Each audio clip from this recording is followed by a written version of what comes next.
మీరెప్పుడైనా సముద్ర తీరంలో నిలబడి దూరంగా చూసారా? లేదా ఎత్తైన ప్రదేశంలో నిలబడి ఆకాశాన్ని గమనించారా? ఒక అద్భుతమైన అనుభూతి కలుగుతుంది. భూమి, ఆకాశం అక్కడే కలిసిపోయాయేమో అనిపిస్తుంది. కానీ నిజంగా చోటికి వెళ్ళి చూస్తే అక్కడ కూడా అవి కలిసే పరిస్థితి కనిపించదు. మరిది అసలేమిటి? మన కళ్ళ మాయా లేక ప్రకృతి మాయా?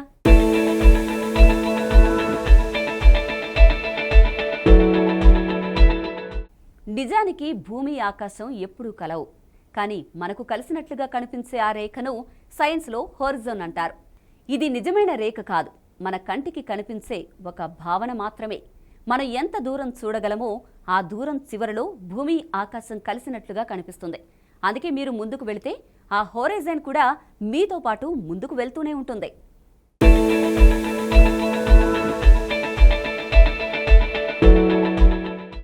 ఇది రెండు రకాలుగా ఉంటుంది.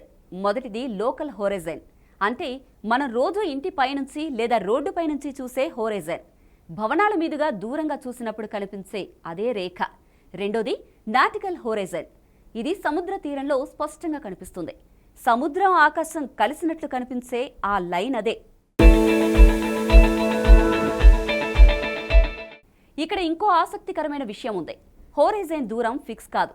మీరు ఎంత ఎత్తులో నిలబడితే అది అంత దూరంగా కనిపిస్తుంది. ఉదాహరణకు, మీరు సముద్ర మట్టానికి సుమారు 5 అడుగుల ఎత్తులో ఉంటే హోరిజోన్ దాదాపు 2.7 మైళ్ళ దూరంలో ఉంటుంది. అదే మీరు ఎత్తైన కొండపైకి వెళ్తే అది ఇంకా దూరంగా వెళ్తుంది. అంటే భూమి గుండ్రని ఆకారం కారణంగా మన దృష్టి పరిమితి మారుతూ ఉంటుంది. ఇంకా ఒక ముఖ్యమైన కారణం ఉంది.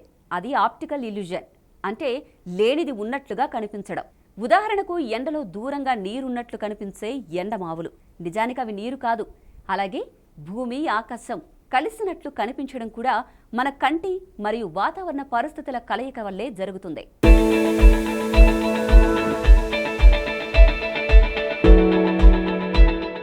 భూమి చుట్టూ ట్రోపోస్పియర్, స్ట్రాటోస్పియర్, మీనోస్పియర్, ఐనోస్పియర్ అనే వాతావరణ పొరలుంటాయి. ఇవే ఆకాశంగా మనకు కనిపిస్తాయి. కాబట్టి భూమి, ఆకాశం కలిసినట్లుగా కనిపించడం అనేది నిజానికి భూమి మీద ఉన్న వాతావరణం మన కంటికి కనిపించే విధానం మాత్రమే.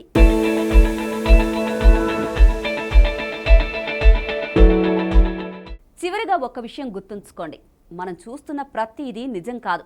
కొన్ని విషయాలు మన కళ్ళ మాయ మాత్రమే. భూమి, ఆకాశం ఎప్పటికీ కలవవు, కానీ మనకు కలిసినట్లుగా కనిపిస్తాయి. ఇదే సైన్స్ మ్యాజిక్.